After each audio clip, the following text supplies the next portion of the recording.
নমস্কার বন্ধুরা, পিয়ালির রান্নাঘরে সবাইকে স্বাগত জানিয়ে আজকের রেসিপি শুরু করছি। তো চলো শুরু করি।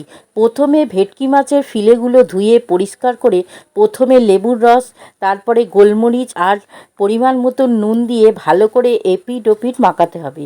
মাখিয়ে 10 মিনিট রাখতে হবে। এবার মিক্সির জারে 1.5 খানা পেঁয়াজ, হাফ ইঞ্চি আদা, 8-10টা কাঁচা লঙ্কা, 8-10টা রসুন, হাফ চামচ গোলমরিচ, হাফ চামচ ভাজা জিরে গুঁড়ো, হাফ চামচ গরম মশলা গুঁড়ো, অল্প একটু চিনি, পরিমাণ মতো নুন, সামান্য বিট নুন, হাফ লেবুর রস আর 1 মুঠো ধনেপাতা আর সামান্য তেল দিয়ে একটা স্মুথ পেস্ট বানিয়ে নিলাম। এবার মাছের উপর ঢেলে ভালো করে মাখাতে হবে। তারপর একটা ডিম ভেঙে ফেটিয়ে একটু নুন মরিচ দিয়ে ফেটিয়ে সেটা ঢেলে দেব। আর 2 চামচ ময়দা দিয়ে ভালো করে আবার মাখাতে হবে। তারপর কিছুক্ষণ রেস্টে রাখতে হবে।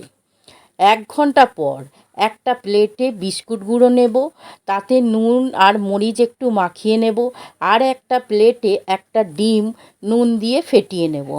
এবার আগে থেকে মশলা মাখিয়ে রাখা মাছগুলো ডিমের গোলায় মাখিয়ে এপিট ওপিট বিস্কুট গুঁড়োয় কোট করে নিতে হবে।